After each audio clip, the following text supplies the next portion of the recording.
Yeah, I'll have to think about what they get for the first time. So we want to look, can we also use other type of data to do that, so that they are also able to, use data which we might not have here. The other question, and that's what we will look into then on Tuesday, is do we always need this type of labels? Or can we also use other type of data? This is especially important because just the scale is so different. If you think about if you have to annotate data, that's a lot of human labor. On the other hand, we have this very nice data source, which is called internet, where you can get large amounts of data, which is often hard to process. So this might be then another interesting direction. But today we want to look into this. Can we really only train on data which is very similar to the training data, or can we also learn something on other data sources and use this other data source to get better? And there's not only like a theoretical view of that, but you can also view it. There is some indications of that. So this, for example, is the features or the extracted. So there is a task of MNIST, so where people try to recognize handwritten digits. So it's a quite simple task. You have images of digits like 1 till 9 and 0. And then the task is, can you do this handwritten recognition that the digit is like recognize that this is a 0, this is a 1, and so on.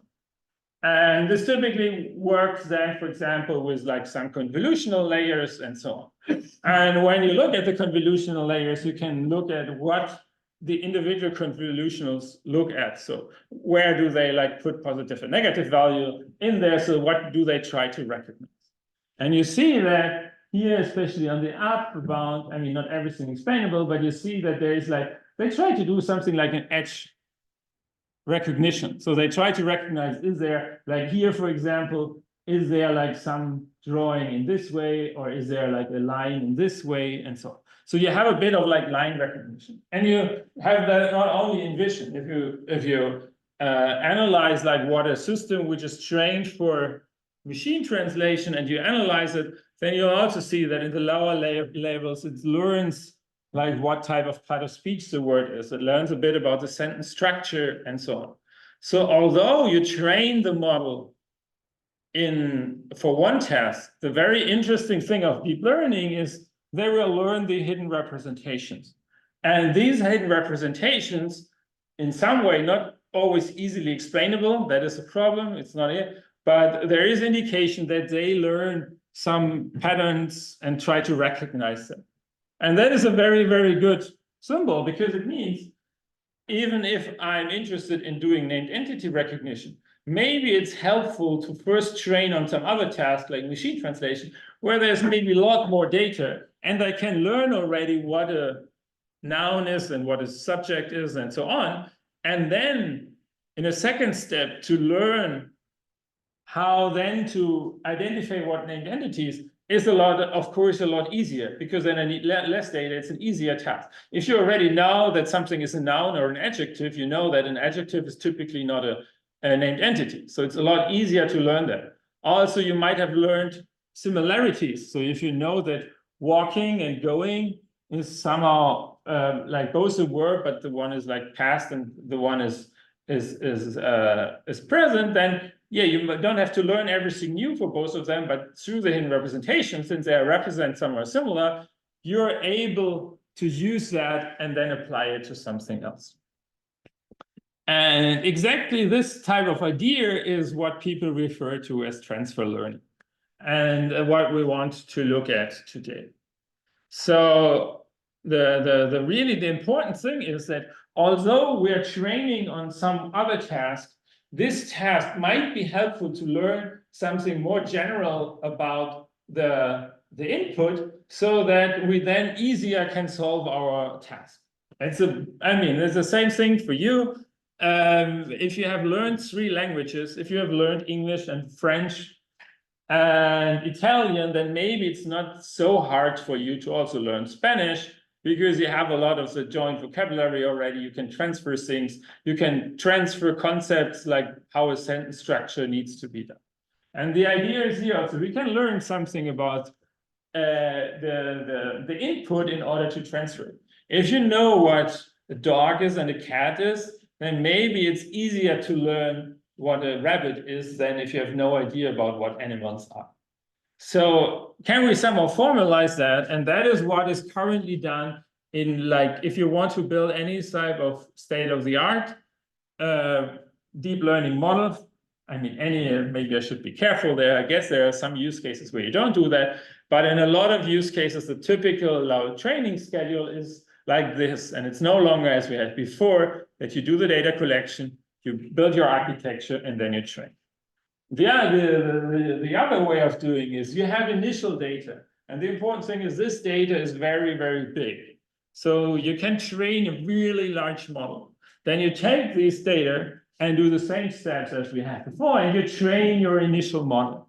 And this is then a lot of knowledge that you know that you need to solve your task. Your initial task is already there. So you have a lot of this knowledge on what in this task has to be done. And then in the second step, you have now your task-specific data. And this task-specific data might be significantly smaller than the data that you have otherwise. And then you train your initial model to make it your final one. But the good thing is now your task is a lot easier. So how did we initialize otherwise our models? What was our starting point?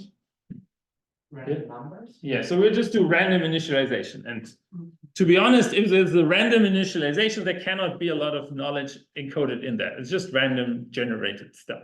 So you really have to learn everything. So you have to learn, if you do a classification, that a dog has somehow 2 eyes and a mouse and 4 legs and so on. If we are now initializing with this model, everything we need to know for the other task is already somehow encoded in there. Sometimes it's easy encoded, sometimes it's very difficult. That's of course not so clear. Think about these models as like 1 billion of parameters, so just like 1 billion of numbers. Of course, you can't say, oh, in this number, this is in there. But you have learned all these things already. So it should be then a lot simpler to learn related tasks. And thereby you need, what that means is you need less data to do this type of task. So the big advantage is that we have the knowledge somehow, and that is maybe different to how traditionally it works, not in deep learning. So in deep learning, we encode the knowledge we have into our model, and then we transfer it by changing the model. In traditional approaches, for example, in speech processing, how you would do it, if you want to build a named entity recognition system, of course, it's also helpful to know, I said that what part of speech tag is. Is it a noun or is it a word? So what you would have done is you have a part of speech tagger which does exactly this task, and you give this information as additional information to the model. So you say, oh, this is a sentence, and these are the part of speech tags, and now do named entity recognition. The nice thing in here is that we don't have to do it so explicitly. And maybe through our human representation, so the symbolic representation of the different part of speech tagging, we might not include all the possible information. On the one hand here, we can transfer this knowledge, somehow encode it in there. Of course, it comes also with a big disadvantage that we are not really knowing which information are we giving to our final model. We're just, saying this is an initial model, now continue. So if we want to do this type of knowledge transfer, there is several, research questions or challenges or decisions that you have to do. So the first important question, how do we create our initial models? That can be, what the baseline is, you do it as random initialization. Then you don't use the initial data, you don't really do any type of knowledge transfer. The other thing is you can do transfer from one or several other tasks. So you can, if you do later image classification of images from health, you can train it on large internet collection of cats and dogs and so on. So there would be a supervised task. Or if you do the second task is named entity recognition, maybe your first task is translation or is part of speech tagging or anything like that. Can you say anything about this relation of these tasks? What do you think? What is an important factor there? Yes? Maybe it's about the hierarchy of the problem a little bit, that the initial tasks that you train and that you have a lot of data of are like a little bit more low level, but the same topic. And then the other tasks that you don't have a lot of data for, it's more complex, but the same topic. The second point is the more important. I mean, what a lower level and higher level task is a bit more difficult and might even not be so important. The important thing is should be somehow similar, so we call it same domain. In general, I mean, of course, again, it's difficult to say if two tasks are similar or not, but you can imagine, like at least from the intuition, it's important that these two tasks are not super different. So, for example, in my example I gave with the vision, I don't think you can transfer a lot of knowledge. I mean, just from internet images of cats and dogs is quite different to medical images or so. So there might be not super much of that. But, or you have that in languages. I mean, you might be good to have one task on English that you transfer to another task of English. But if you have trained on English and then try to apply it on Chinese, there might be about less of transfer. So of course there is not like there is not a 0-1 thing. So once there is transfer happening and once there is no transfer happening, but in generally, of course, it's good at least two supervised tasks. The one to train your initial model and the one you're later interested in is somehow similar. What you can also do, where we're not looking at today, but we'll have a dedicated lecture there about the next lecture is, of course, one important case here is you want to have a task where you have large amounts of data. On the other hand, you're not really interested in this task. The only aim here is to have a good initial model. And this calls for like unsupervised or especially like self-supervised learning. Because even if this task doesn't really make sense, if it helps you to understand the concept and the information that are in the source, it's a super task. And that is then where typically we apply self-supervised learning. And then we often call this step also the pre-training step. Because you somehow then you say the second step is your real training on the task, and this is a bit like your pre-training step. Another thing we're only will briefly look at the end for today is that you can also try not to be, I mean, normally we're training this model to be optimal for this type of task. I mean, if you're training it, this task on image classification, you're training it to be very good on image classification. One interesting idea is also, can you train this model not to be good, but to be a good starting point to then fast learn another task? And that is what is referred to as meta-learning, and is also in some way interested here. That's especially useful in the case where you have a lot of different but related tasks. So this is somehow the first step of the transfer learning. What we today will mainly focus on is the creation of the final model. So now you have your initial model. In standard, that's random initialized. Now it might be somewhere else. Then you have your test data, and then you build your final model. And then there is again some difference here. So the one thing is it could be that the second task is even somehow the same task as the first one, but it's only a different domain. And then people refer to that as domain adaptation. Of course, it's a bit unclear when is something a new task and one is just a different domain you're applying it on. It's not a strict boundary, but in general, you have an idea. I mean, if you have a machine translation system, which is generally good, and now you're saying, oh, but I need to translate this type of law text, then you can imagine that you need to be adaptable. I mean, in law, some things are expressed differently. So then you would call this you have the same task, but a domain adaptation task, where you start with a large amount of general MT data. You learn a lot about how to translate, And then in your second step, you look, okay, and now when I need to do very good at law task, what do I need to have a specific knowledge? And that would be then your second step. You can do also a quite different task on that. So that means now you do it initially on language modeling, and the second task is MT, or you do initially on image classification, and the second task is then on like point of interest. So where is the person looking? I mean, there might be very different tasks. So then people refer to that as like transfer learning. So you're transferring information from one task to another. It can also be that not only one task is involved. So you want to have either in the end a model that can solve several tasks. I mean, as a human, we're very good at that. We're not only good at learning stuff and going to lectures, but we can also run, you can also do other things. So you might also want to have models which can not only do one task, but which can be like several ones. That is then typically referred to as multitasking, and you have to do that. Another interesting condition you should think of is the availability of data. So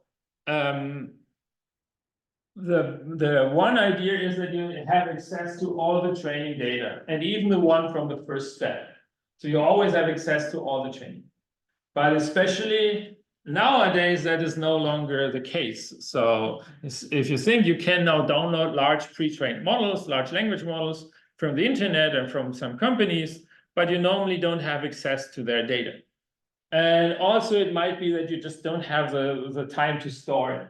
So that is like, then you have only access to the model, and then it goes into the direction of continual learning, where you try to continually get new data and you have to adapt to the model, but you don't have always access to all the previous data.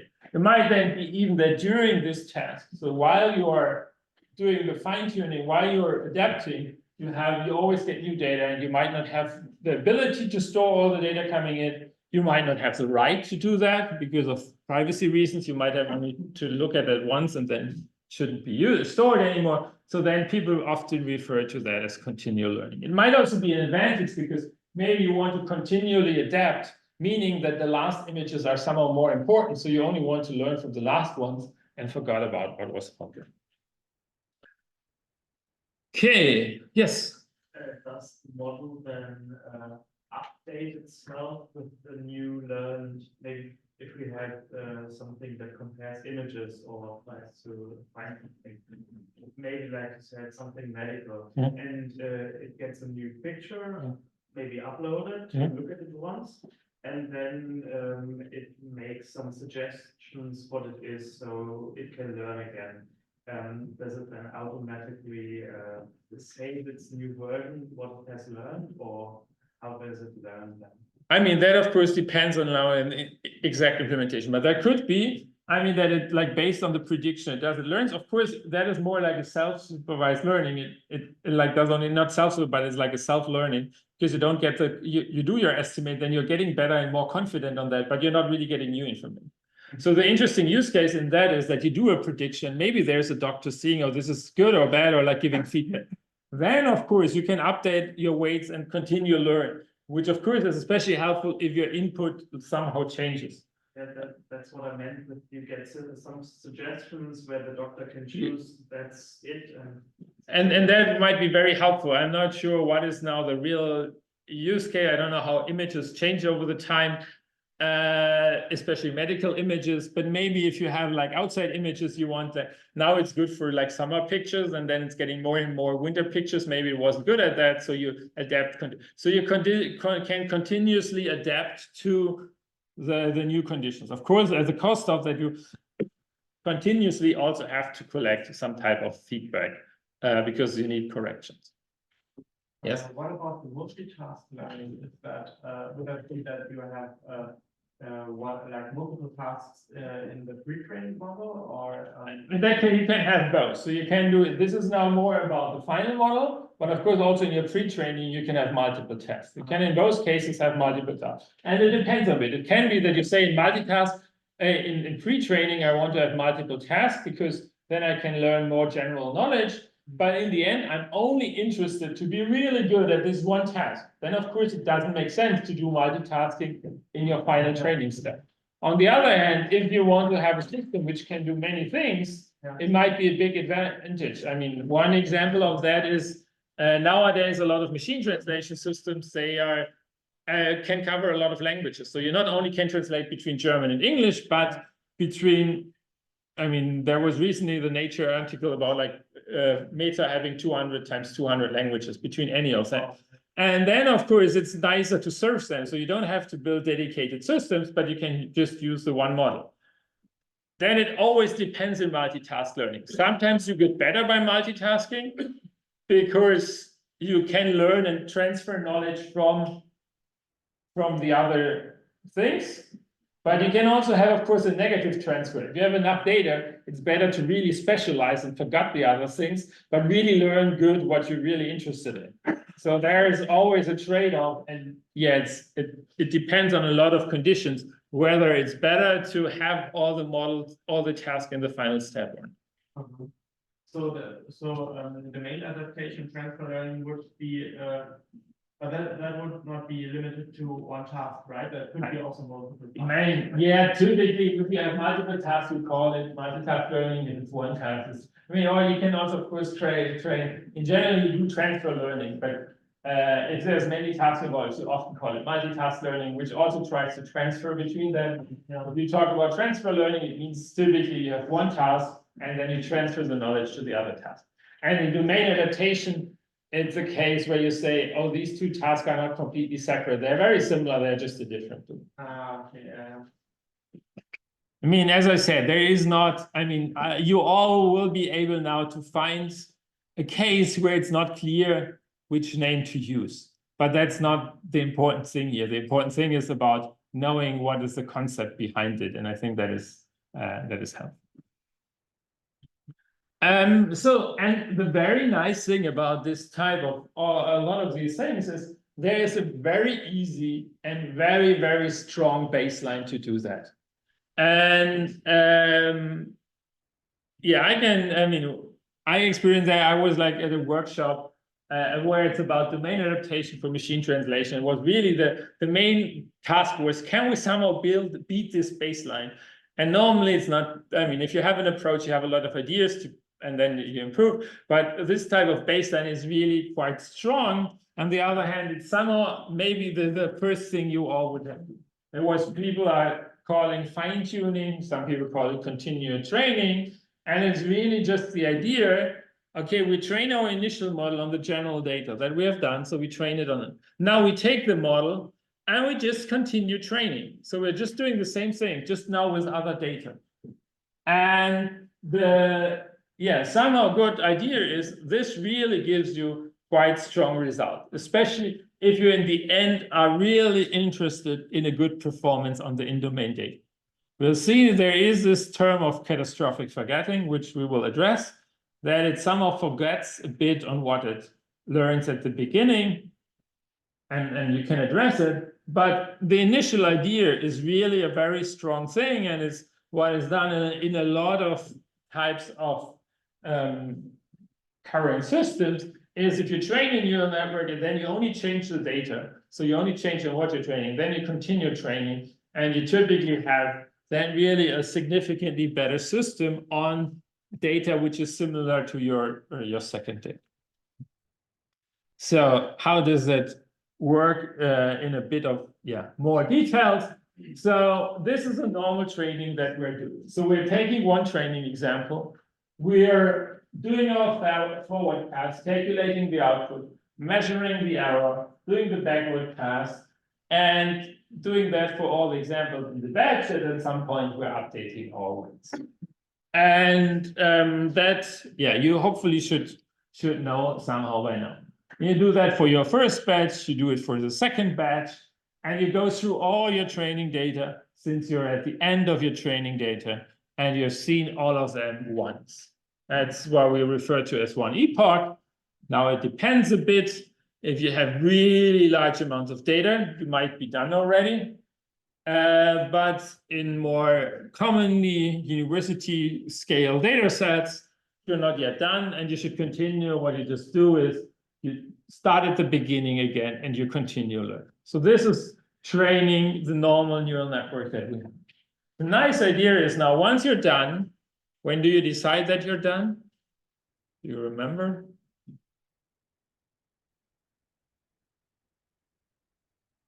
Any? You remember what was the time when you stop your training to begin? Yes? Early stopping? Yeah, early start. So what is the criterion for early stopping? And validation loss goes up again? Yes, so when the validation loss goes up again, you stop, and then you're done with your training. Now in transfer learning, you're not done. You have this type of second training data, which is your in-domain data in domain adaptation, and you're just taking this, and now you're doing exactly the same thing on this type of data. So you're starting again with a bit, and you just continue training. The only difference compared to a model which is only trained on here is that it's not initialized randomly, but it started with what we had here. So you started with what you had after your first training, and now you're continuing to train the model here. And you again just iterate through all your data that you have. So this is super easy and somehow very successful. So you're not really doing a different type of training. In the end, what you really only do is that you do a different type of initialization, that you initialize it with the model that you've trained before. Of course, yeah, there are several more research questions when you think about domain adaptation. The most challenging one is often, how do I find really matching in-domain data? So how do I know which data the user is really interested in at the end, and how do I have that? Because of course, the danger here is a bit, you're getting good at this type of data, but as I said, there is this term of catastrophic forgetting, that we are forgetting what we learned before. So you won't be good at the other data anymore, at least not as good. And so if you're here wrong and you've selected the wrong in-domain data, of course your performance will be worse and you'll not perform as good as you've thought about that. And yeah, you can do then some more techniques which we'll look into more detail, like what do you really want to train and what you're not wanting to train. But this is the basic idea.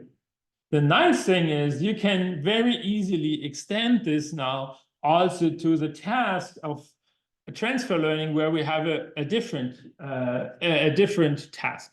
So if you have a different task, so say you're first doing image classification, and then you're doing image like sentiment analysis, is it a positive or negative feeling? Or you're doing it on text, you're doing document classification and name entity recognition. There is one additional step you have, so you train your initial model on your general data. But now we have a different task. A different task means it can be that we have to slightly at least adapt our architecture. If you think about it, we had the sequence classification and so on. So it might be that you only do one classification for the whole sequence in something like document classification. But now you need to do one classification for each word that you have. So you need a bit of a different architecture. So you have to somehow adapt your model here, at least slightly, to the task that we're interested in. Once you've done that, then you continue reading, continue training, and do your training further on. Do you see anything which you should consider in what is now new and what might be an additional challenge?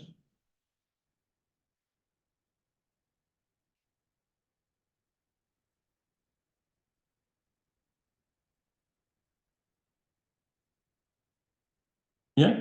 Maybe if you adapt the model to new tasks, it could be hard if the output layer of the model that you need is different. For example, if you want the first task is to classify into 5 categories, and second task to classify as something binary, then you have to change the output layer. Yes, exactly. And that is typically what you even have to do. So that is a challenge. You're right. I mean, that is a typical thing we have to do. So we have to change the output layer. And if we change the output layer, there's of course one question. You don't know one step further, yes? The question from the weights to the last, from the last layer to the output layer, or you should invert more layer. I mean, you need somehow new weights or different things. Yeah. So that means, yeah, it's not as easy as before. So what, I mean, this might not always be the case, but typically the lower layers you transfer and then on top you change something. So what you do is you copy your lower layers, and then on top for the new layers, you can just do a random initialization. Yes? But then you can freeze the total backbone and just train for few iterations the last layer, and then you don't have decrease of the weights from your backbone because they are broken, and then you have hitting weights from the last layer, then you can train on normally after the few iterations. Yes, so that is, I mean, there is a lot of way, we haven't explained yet freezing, we're doing that, so that's exactly one question. What should we train or not? So that you, on the one hand, adapt to that, on the other hand, that you somehow may not have enough data to change everything. And as you said, you maybe don't want to forget what you learned down there. The good thing is in this scenario where you only have on the top, it's even not necessary to do that. It might still be good to do that, but it's still you get some results without freezing. If you have that, of course, at the lower level, it's a lot more difficult because then the input doesn't make any sense anymore. So in this case, the model is not used to what it gets up there and has to be handled that, but the down there it makes sense. And that's why often you exactly do, as you said, that you freeze the layers for some iterations. But yeah, the main idea is, or the main thing is that on the top, you normally have layers which you do new. There is some work on looking also what you can do to do it on the bottom. If you're, for example, think of that you want to do something for a new language, would be more that you maybe have to add the word embeddings here. But you can imagine that then things are a lot more complicated because these models assume here some type of input and now it gets completely different input. So if you try to change something at the bottom, that's typically more challenging than changing something at the top and just adding some type of new header on top of it. So yeah, what you're changing is this type of classification head. It's not super many parameters. What you get is this hidden state you had before. The classification head then typically just does a weight multiplication with a head, so that your output layer has the right number of classes. So if you want to have 5 classes for classification, it should be 5. It's more text generation, it's a vocabulary size, so more like 20,000. And then you do a softmax layer on top of that. And you can interpret, as we had then before, the outputs as a probability that the label is output class. So this is very nice and very easy way of doing it. There is one challenge with this type of fine-tuning, and that is what people refer to as catastrophic forgetting.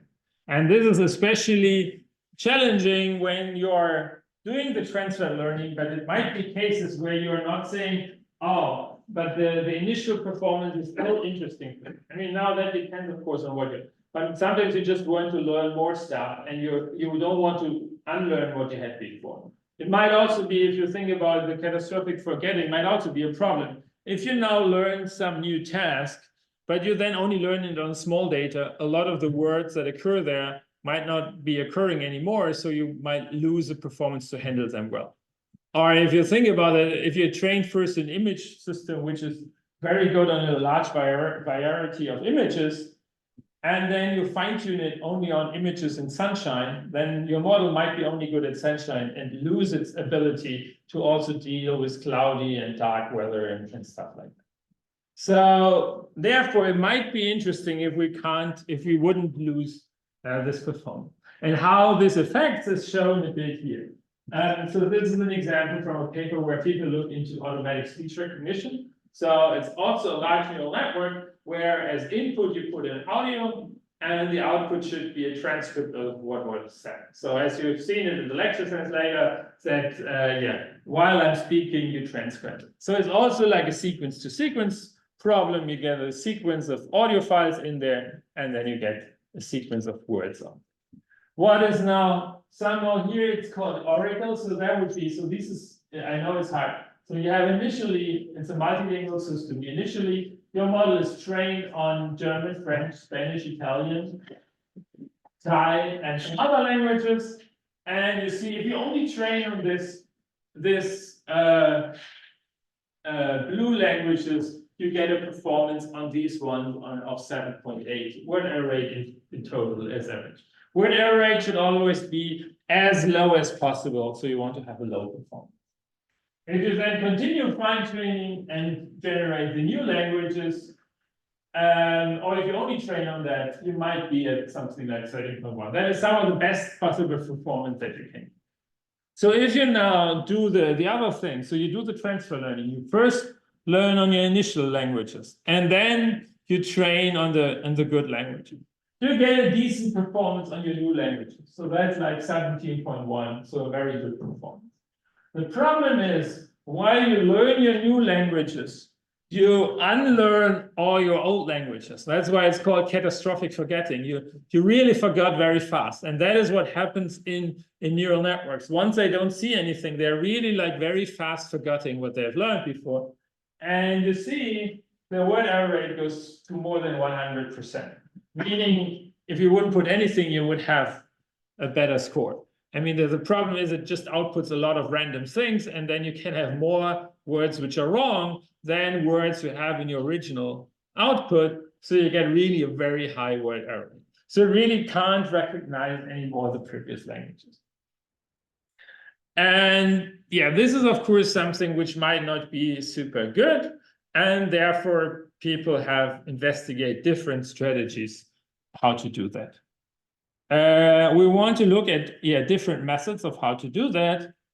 But before we have a short break, because we have to also do, or we're allowed, or you have a chance to give feedback. So there's also the lecture evaluation. And I would to ask you to scan the image or enter the very long string, I'm sorry. And then you have 5 minutes or so to do the evaluation, and then we'll continue.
Good.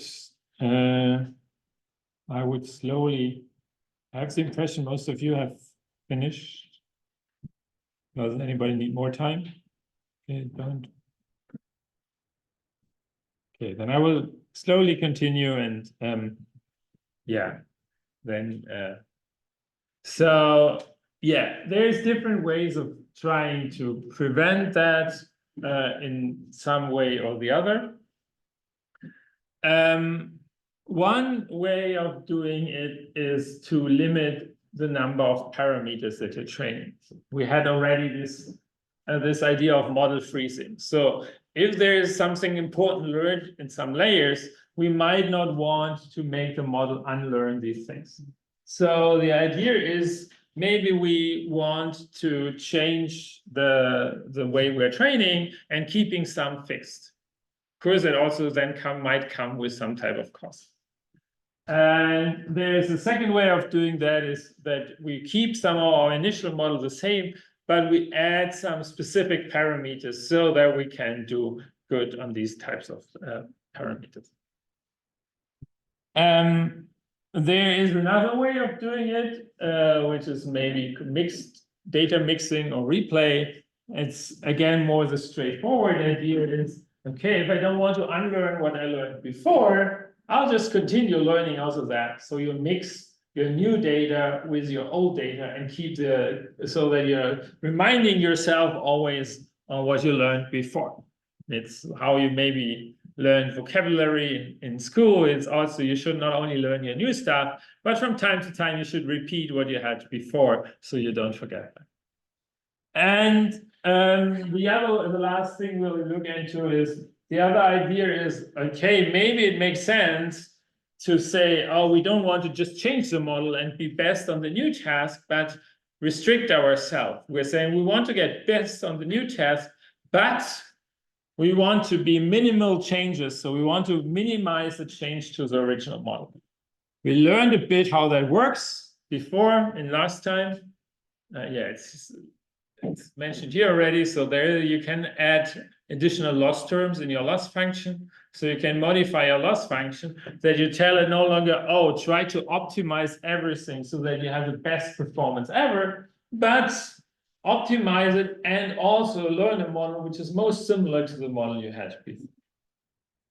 Okay, but let's start with the architecture that I mean, the most simple thing is that you're doing that you do only very little sharing. So you initialize most of that, and that can be changed. So you're only like changing the lower ones, and that you might keep fixed, and everything else can then be trained. The thing is, this is even not little sharing. So if you think about it, most of your parameters in a lot of models are at the lower levels. So especially if you look at natural language processing, how that works is you have your word, and you might have a word which has like a vocabulary of 50,000 words. So you have your vocabulary of 50,000 words. Then your first layer, the embedding layer, which maps this word, which is a one-hot encoding, like one entry is one, everything is 0, maps to the embedding, is just a weight matrix, and the input dimension is 50,000, and 2 is 2,500. So you have around 12 times 10 to the power of 6 parameters here. And that's where really the most parameters are. Of course, it's not the most information, maybe, but there are just a lot of information, because for each word, you're learning this 250 dimensional vector telling you what that should be. Then if you look on top of that, you have an LSTM layer. It's a very simple neural network, 250 dimensions. Then the formula here with you, remember, we have the different gates and so on. Then you have something like 250 times 250 plus 250 square plus 250 times 4 number of things. So you have the gates, you have some biases. The gates are always like matrix multiplication, which are depending on the input and the output. So you have here, but you see, it's like only 1/24 of the parameters. And then your top is your label. If you have 10 labels, it's like 250 times 10. So here you have very few parameters. So if you're saying everything can be changed, except the embeddings, it's still that a lot of things can be changed. You can, of course, also like only train the classification hat and keep this all fixed. So that is what was mentioned before, the freezing. So you say, oh, this has to be fixed. You don't change that. And you only change here on top the hat.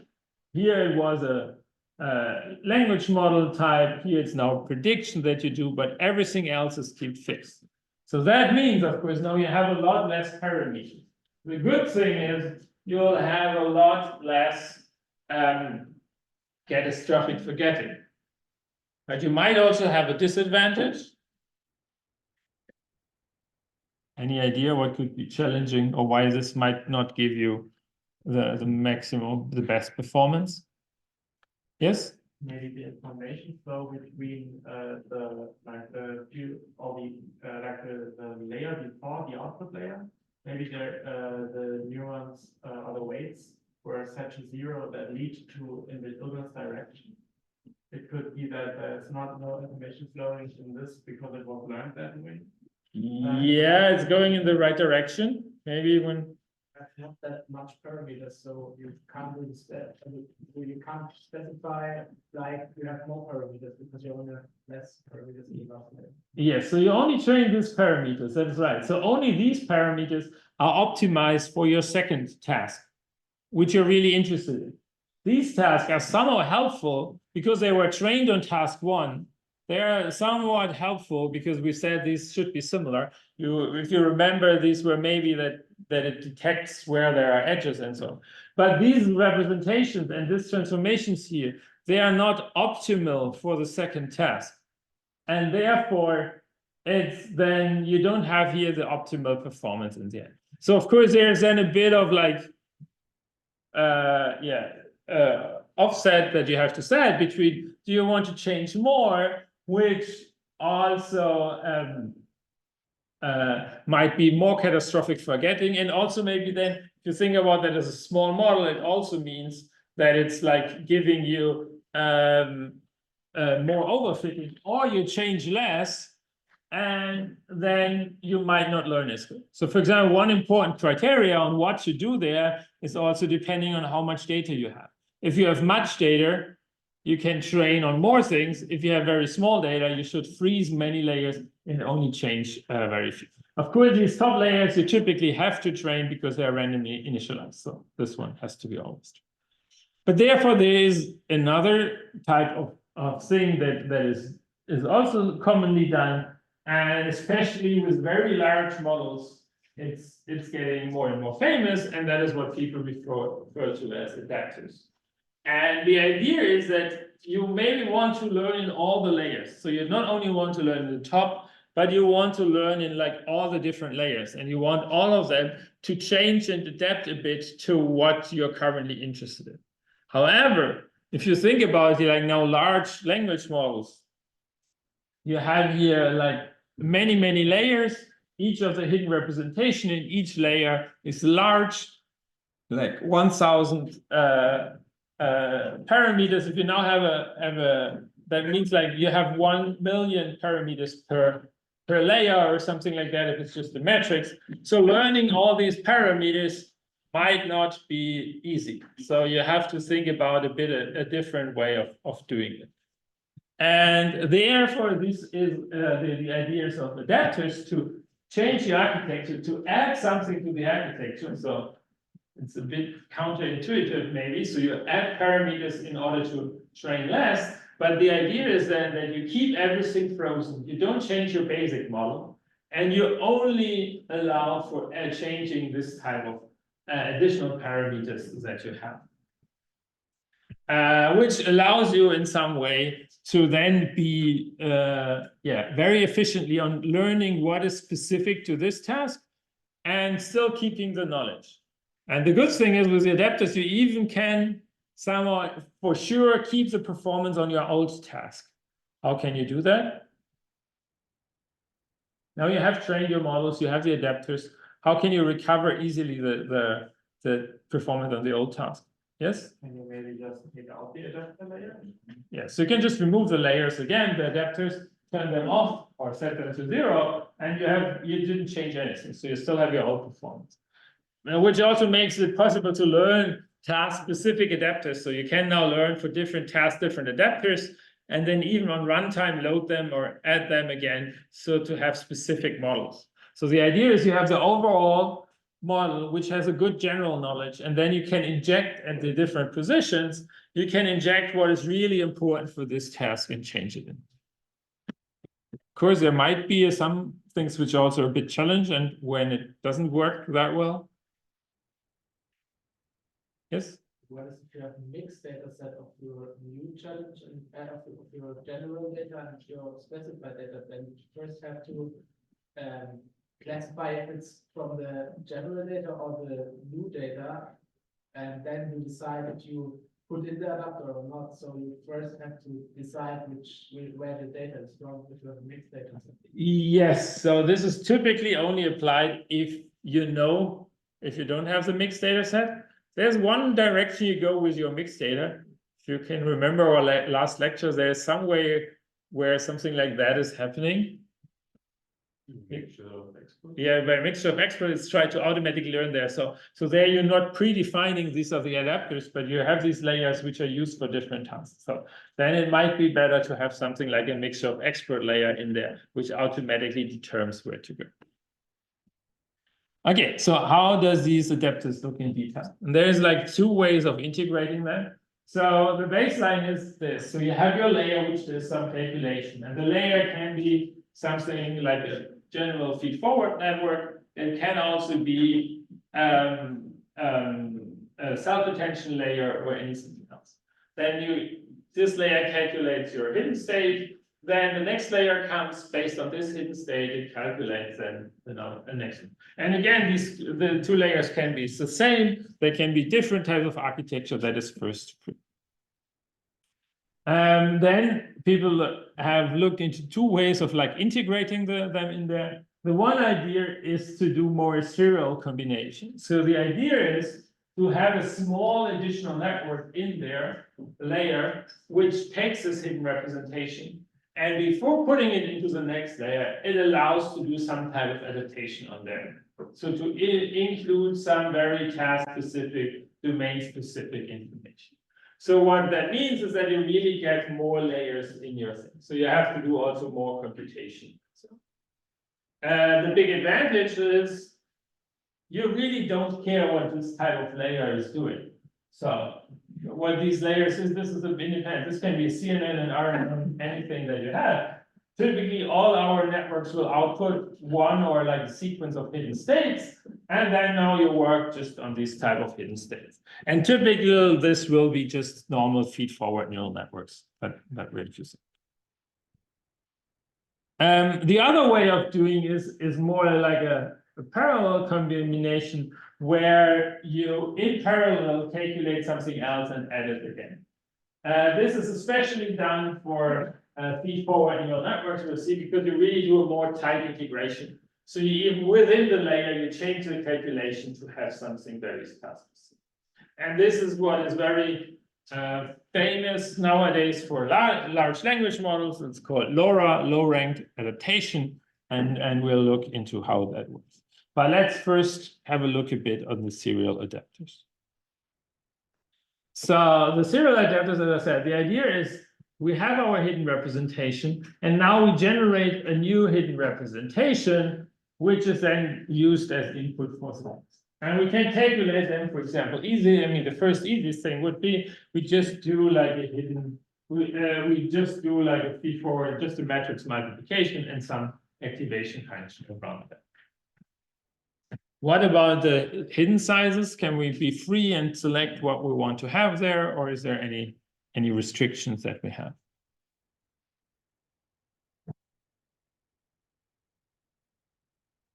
Any ideas? Yes? The hidden size has to be made the same. Yes, exactly. So because originally the output from layer E has input size n, and that was directly put into layer E plus n. So the size is the same between these two layers. Now we are getting this input, but we are putting the other one out there. But we can't, of course, change now that this layer accepts something new. So this adapter has to somehow keep the size of the things. But there is another problem with this. So even if we keep the size, what could be a problem if you now do this type of adapter in between? Yes? Well, the information could change. Like the layer I plus one maybe expect something else. Maybe information gets lost. Yes, it can be that we change, but the good thing is we're trying to train it in a way that is only adding information or removing which is not necessary and disturbing. Since we can learn that it is as least is possible. But it's a very good point. So you should think about that and keep that in mind. That might be a problem, and we'll see later one way which, we try to minimize this type of problem. There's another problem. If you think about what was the motivation was that we are having, we only adapt like a few parameters. Do we have few parameters here that we need to adapt? Yes? It depends on the size of the representation of the layers. So if you have a large size of the layers, we have many parameters because we have to keep the size. And if we do this for each layer, we have nearly the same amount of parameters as on the training. Yeah, so if we would assume these are all feed-forward layers, we would exactly just double our number of parameters, which of course wouldn't be a good idea. Because if this is a feed-forward layer, which also does the same, then we're just having mainly the same thing in there. So we're just having double as many parameters. So this is not really helpful, and especially if we think about it, if our hidden size is 1000, it means we have like 1 million parameters added to that by each of the layers. Yes? But is this adapter thing, do you really put an adapter layer between each of the layers? I thought the adapter layer would be like shortly before the layer. No, you can. I mean, that of course is a design decision. You can have it only at the top, but often it's used in several layers, and you can have it separate. But even only on top, 1 million parameters is quite a bit. But there's luckily a trick you can do, and that is like the up and down projection. So what that means is instead of maybe a bit counterintuitive, instead of having one linear transformation, you have two, and the one is first a down projection, and then it's doing an up projection. So you first go down D and then go up again. And if now D is small, so for example, it's 100 compared to 1000, then you have 2 times n times D. So one matrix here, which is n times D, and one matrix here, which is n times D. And you see you have only 1/5 of the parameters in this case here. So if by having here a small bottleneck like D in between, you can significantly reduce the number of parameters and be more efficient on that. Yes? But again, now, if you make the bottleneck too small, I think then we have that problem that we cannot pass all the information that the layer expects, right? Yes, that is what I meant here with the problem. That is exactly the problem, that we might, if we make this too small, all the information have to go through this bottleneck, and this might not be super good. But you're now already all experts in neural network architectures, and so you can tell me how we can solve this problem.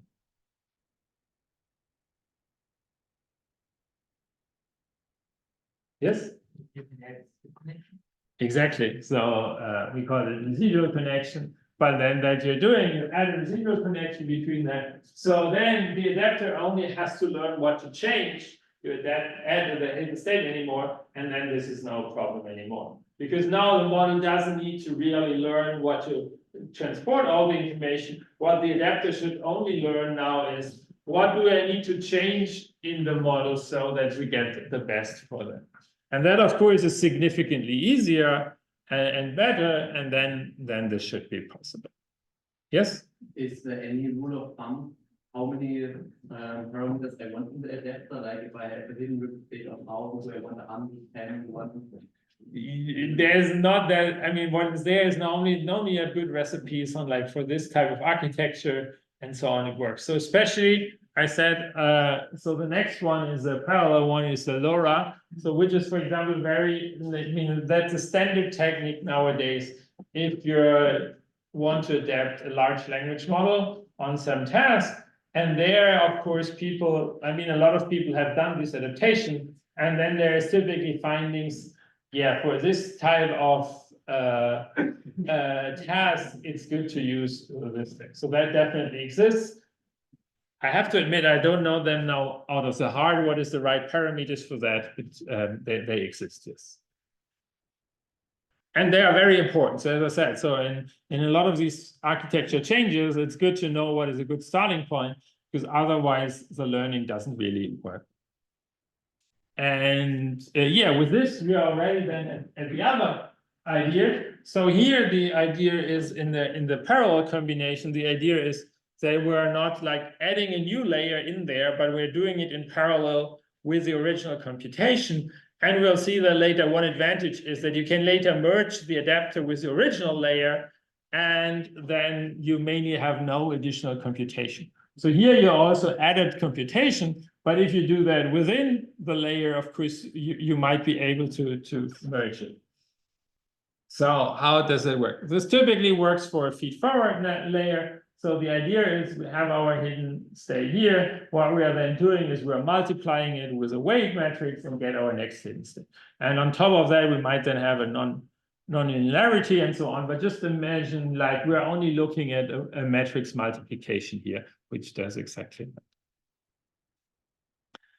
that. So what we then can do is to add specific weights in this way. So what we're doing is that we are multiplying our hidden state also with our delta W, so some specific weights we want to have, and then we are adding both up together, and that's it. So what we're having here is again that we have our weight matrix times hidden size plus the delta from also the hidden size, and then we can have this keep fixed, our W, and the delta W, that is what we can learn.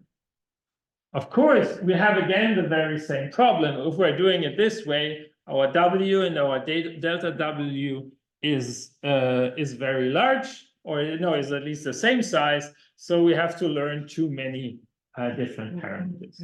And so we can also do this up-down sampling there.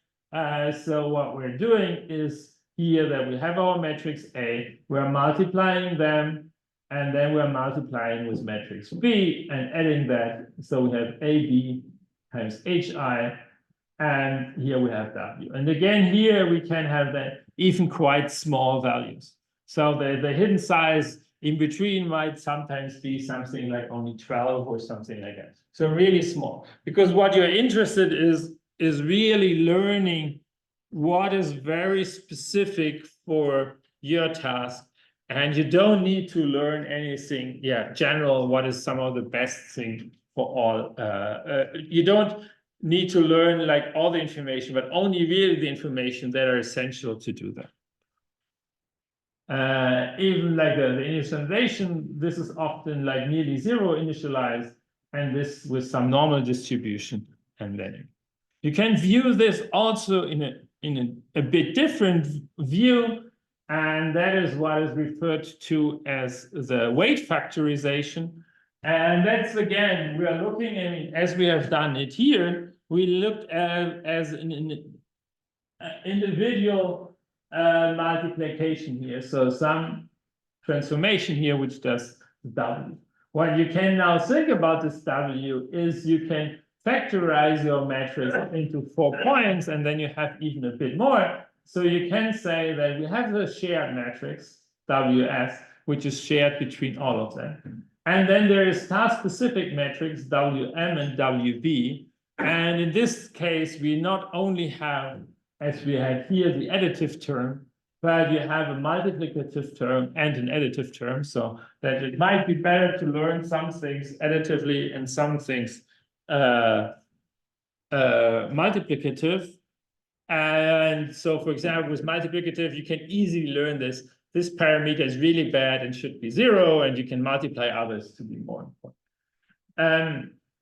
Of course, again, you have to make this thing, if you view it as this matrix multiplication, you have to make this type of thing parameter efficient.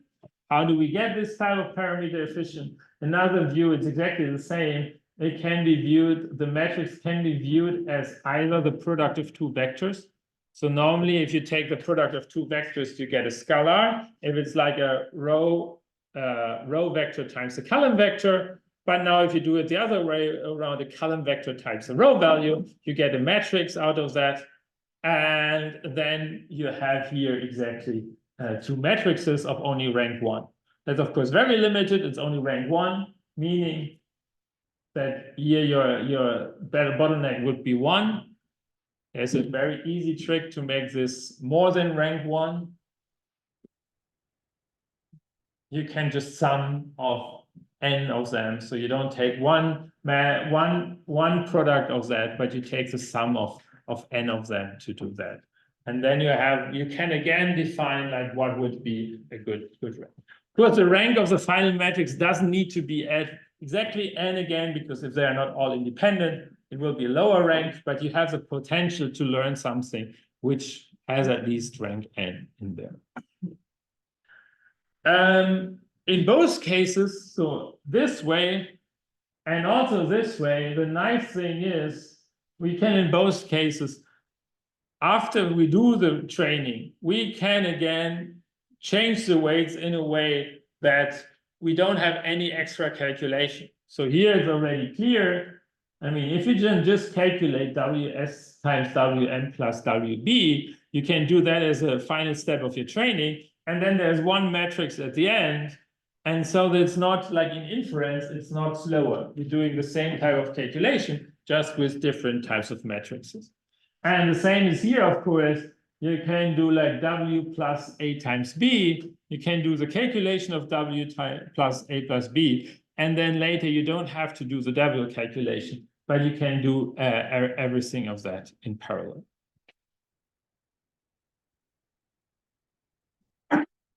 Good. Yes. So low rank adapter means that it has a very small bottleneck? Yeah, I mean, that this one is small, yeah, the rank of the, I mean, this one is the rank, the bottleneck limits the rank, so it's not exactly the rank. It can, of course, you can have also a rank 0 or rank 1 matrix with a large bottleneck, but this limits the rank of the matrix. So the maximum rank it can have is the size of the dimension. So that's why if you make that very low, you have a low rank representation. Yes? So LoRa is like the slide before the adapter, but only condition is that rank is low. No, I mean the rank is low by having the D here small. This D. I mean, if it's the same architecture as the slide before, or like, This one and this one, or I don't know, one before that. The low rank adapters and the this ones. No. These I think they are referred to as compactors. They are between the layers, and this is parallel to the layer. So very good point. So this is parallel to the layer. So here you do W normal calculation, and then you do N, which means you have to have that on typically on the feed forward neural network. Here, you're doing no condition on what is happening in layer 1. This can be a self-attention or anything. You just add a layer to do something in between. That's why we call that serial combination. So the one thing is you add layers, which you also do, and the other one you replace your existing layer with something similar.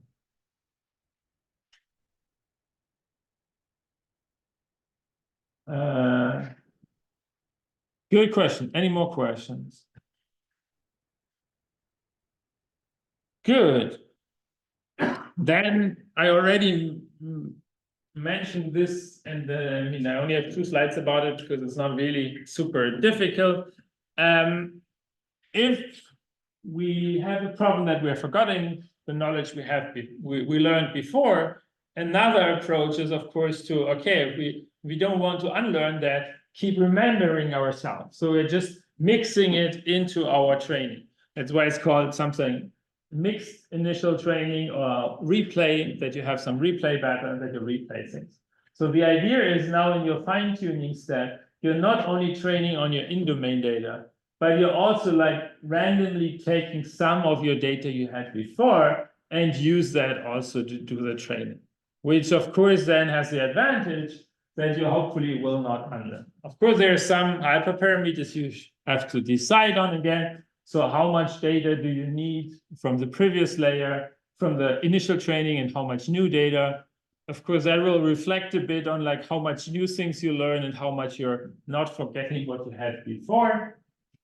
There's, of course, one maybe more challenge with this type of approach. You think about the conditions we had at the beginning.